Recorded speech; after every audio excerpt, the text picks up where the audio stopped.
Accent school of science के e learning platform में मैं काबरा सर आपका हार्दिक स्वागत करता हूं। आज हम चैप्टर नंबर 9 कोऑर्डिनेशन कंपाउंड का नेक्स्ट लेक्चर देखेंगे, जिसमें हम बात करेंगे वैलेंस बॉन्ड थ्योरी की, यानी कि वीबीटी की। सबसे पहले हम बात करेंगे principles of valence bond theory कि वीबीटी के प्रिंसिपल्स क्या है। सबसे पहला प्रिंसिपल है ligands approached the metal atom by donating the electrons. यहां पर सबसे इंपॉर्टेंट चीज क्या है कि जो लिगेंड्स होते हैं ना, वो इलेक्ट्रॉन पेयर को डोनेट करते हैं। किसको? ट्रांजिशन मेटल को। This is the first principle. Next, ligands and metal form coordinate bond.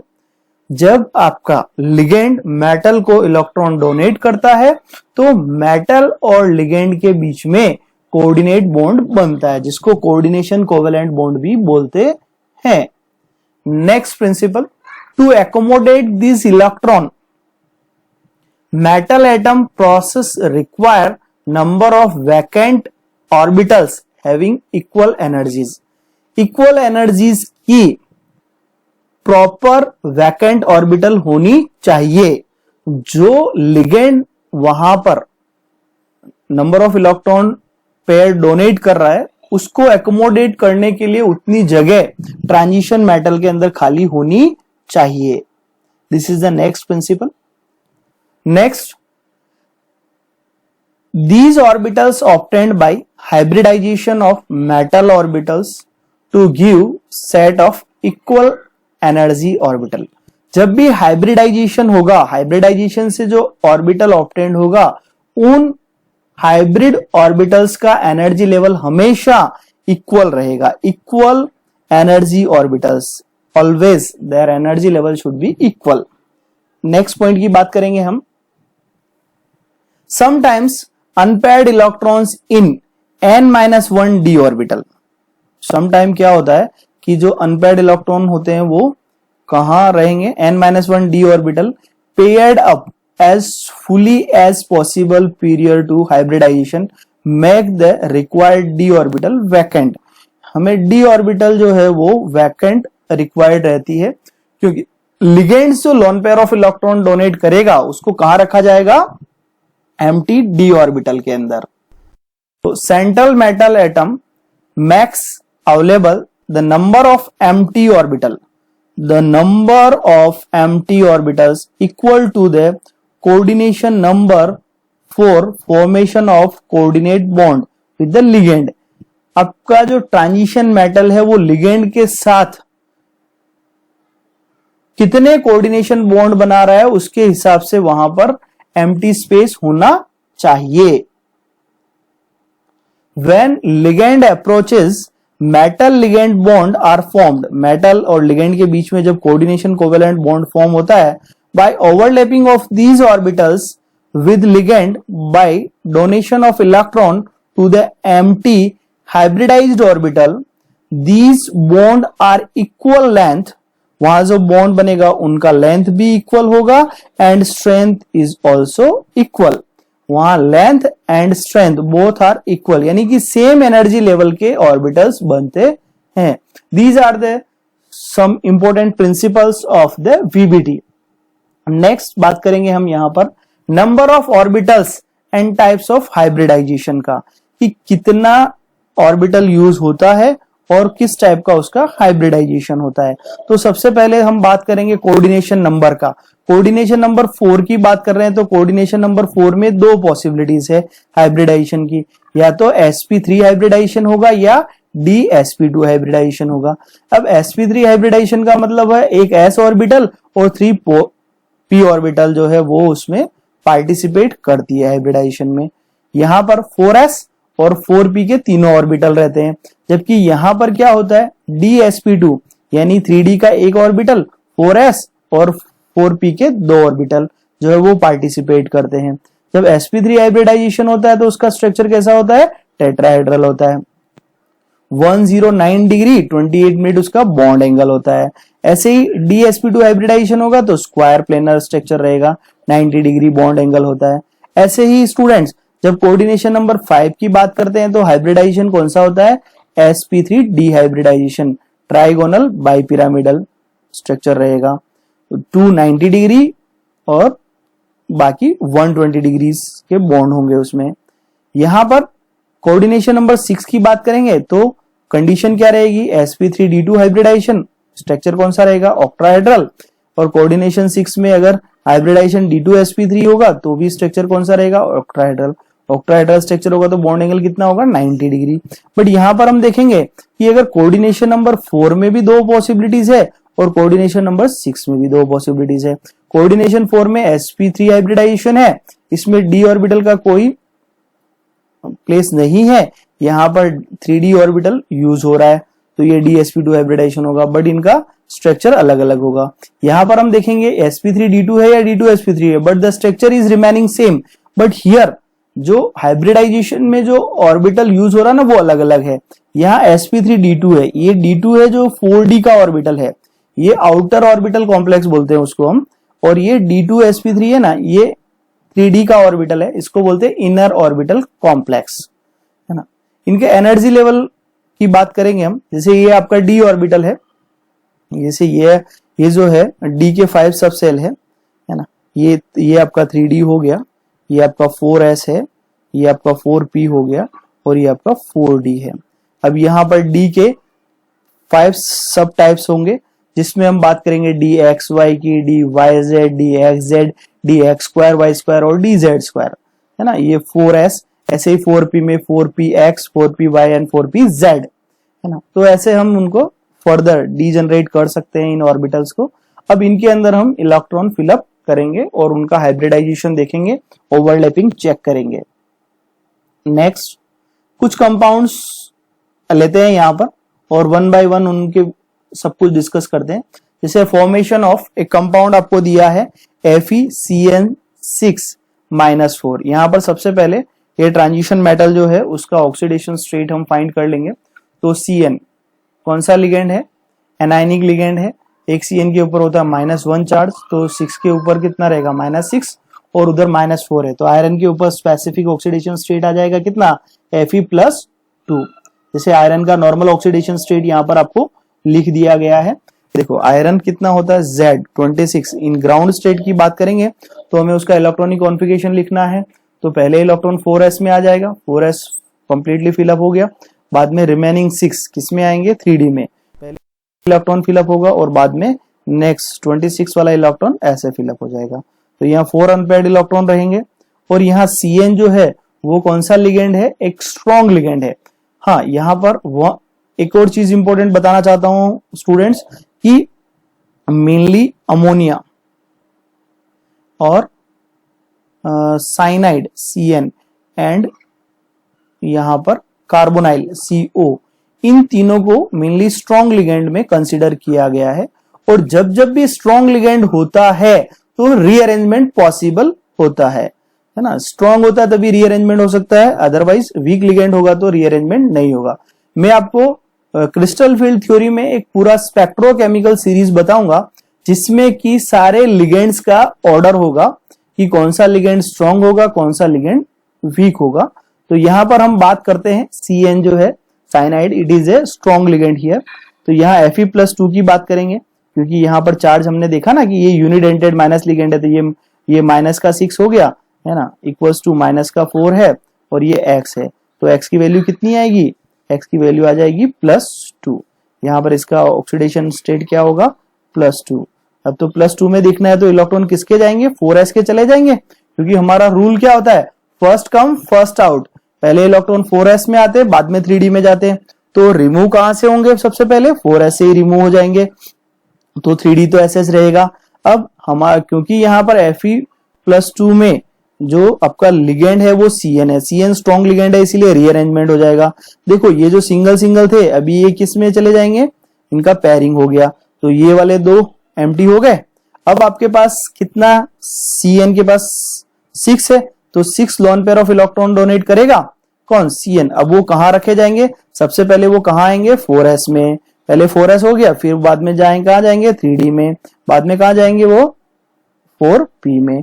तो 1 और 2 3 हो गए और 3 इधर, टोटल 6 के 6 हो गए। 6 pair of electron from 6 Cn minus ions जो आए थे वो इधर शिफ्ट हो गए, और जिसकी वजह से उसका हाइब्रिडाइजेशन क्या होगा, D2sp3। D2sp3 क्यों बोल रहे हैं, क्योंकि ये 3D है, ये आपका 4s है और ये आपका 4p है। तो यहां पर 3D की 2 ऑर्बिटल काम आ रही है, इसीलिए D2 है, ये s है और ये p3 है। तो इसका हाइब्रिडाइजेशन क्या हो गया यहाँ पर students, D2sp3। D2 inner orbital है, इसीलिए इनर ऑर्बिटल कॉम्प्लेक्स होगा, है ना। आगे भी डिस्कस करेंगे हम इसको। ये एक एग्जांपल से आपको समझ में आया, ऐसा ही और एग्जांपल देख लेते हैं नेक्स्ट। जैसे एक एग्जांपल है फॉर्मेशन ऑफ क्रोमियम, NH3 6 के ऊपर चार्ज है +3।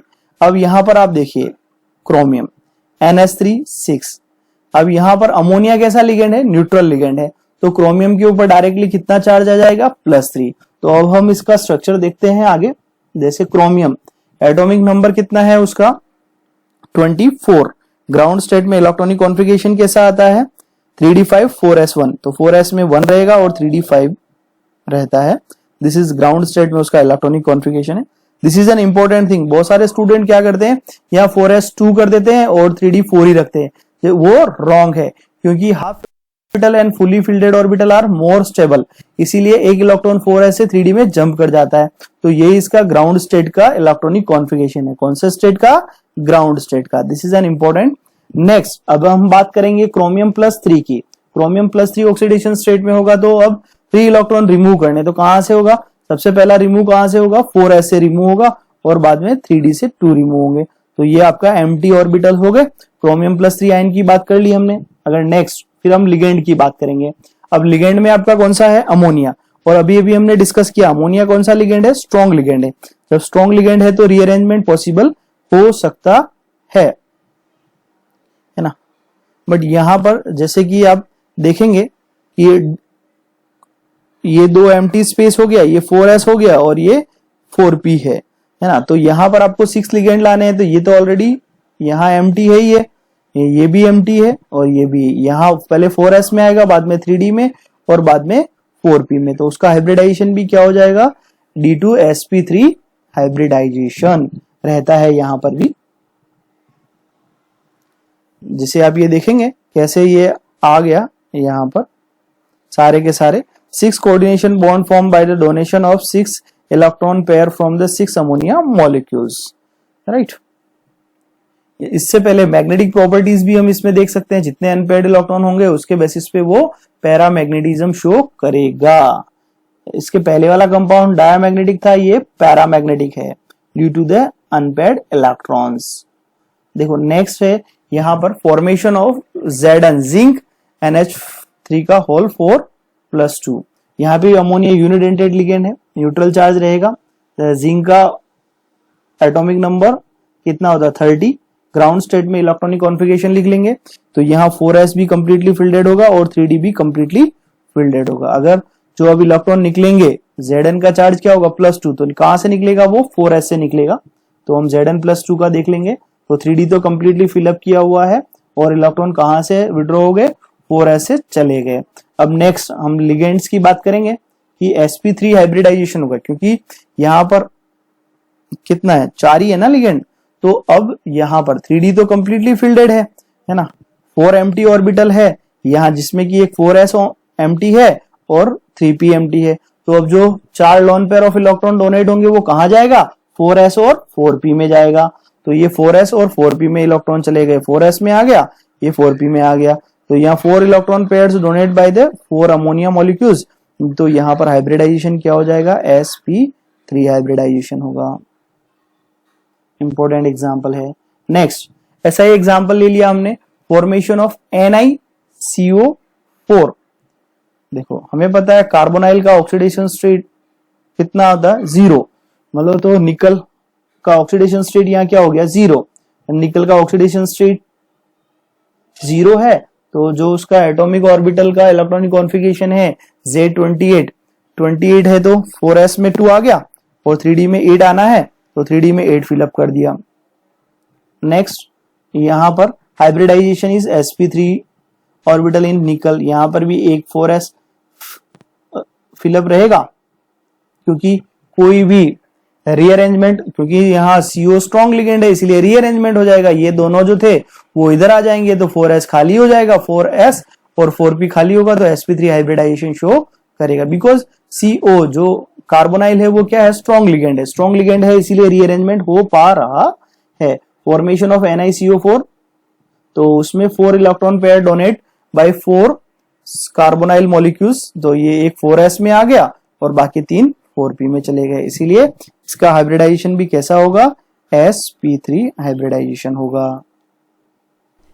एग्जाम्पल जिसमें हम बात करेंगे NiCN4-2 चार्ज की, यहां पर निकल के साथ यूनिडेंटेड लिगेंड कौन है, cyanide, cyanide is also strong ligand, तो यहां पर Ni का जिसका हमें ऑक्सीडेशन स्टेट फाइंड करना है, तो ये तो हमने लिख दिया x, 4 CN है तो -4 होगा इक्वल्स टू -2, तो यहाँ निकल का ऑक्सीडेशन स्टेट क्या होगा, निकल +2।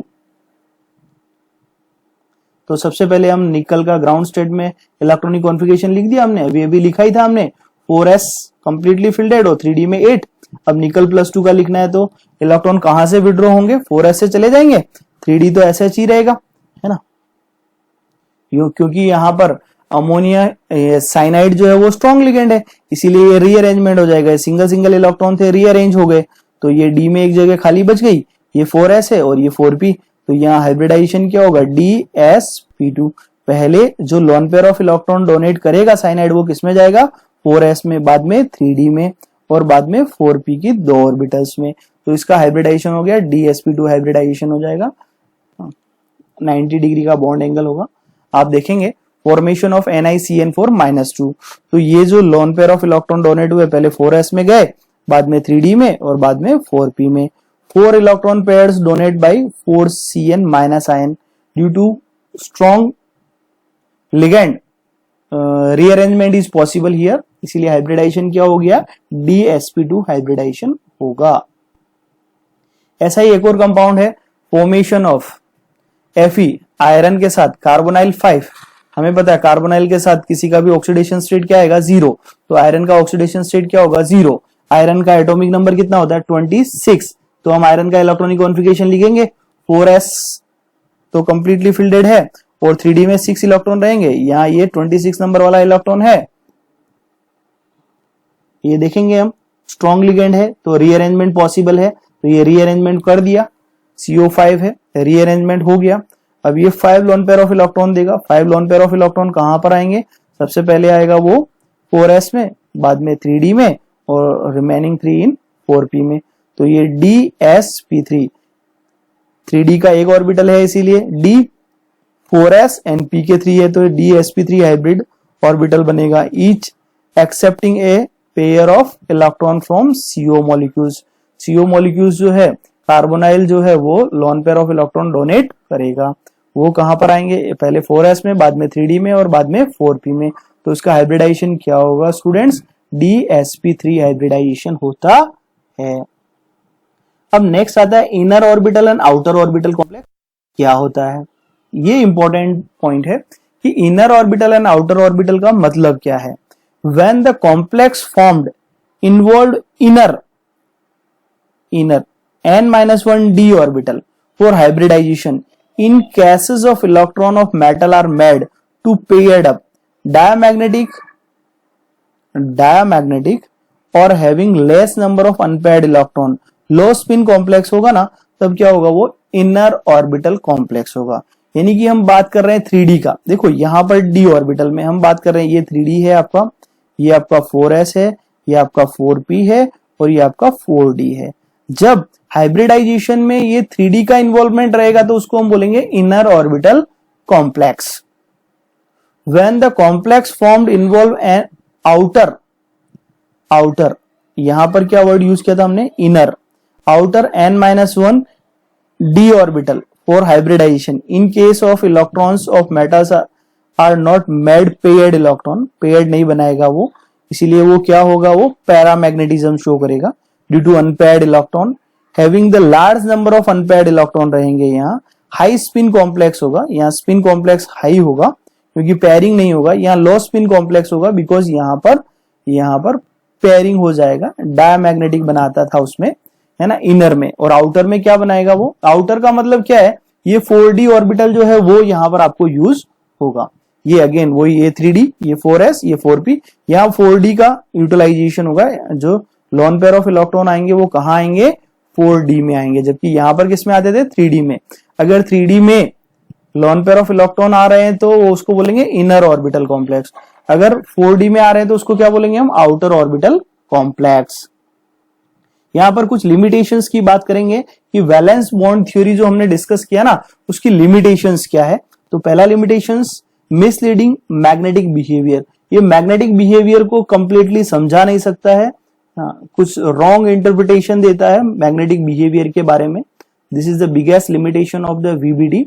Next, why some complex of the same metals in a particular oxidation state are low spin and high spin, है ना। सेम ऑक्सीडेशन स्टेट होगा फिर भी वो लो स्पिन भी बता देता है और हाई स्पिन भी बता देता है ना, वो इसको नहीं समझा पाता है।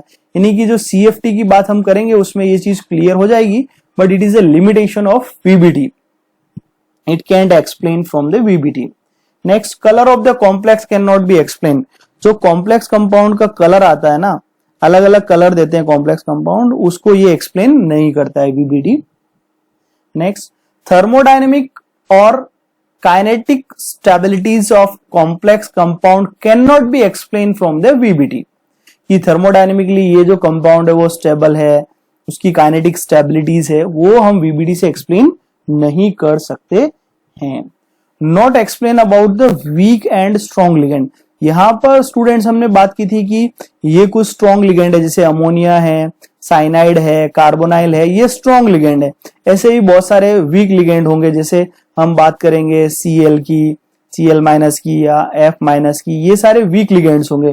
तो VBT हमें डिफरेंशिएट करना नहीं बताता है कि ये स्ट्रॉन्ग लिगेंड होगा, ये वीक लिगेंड होगा।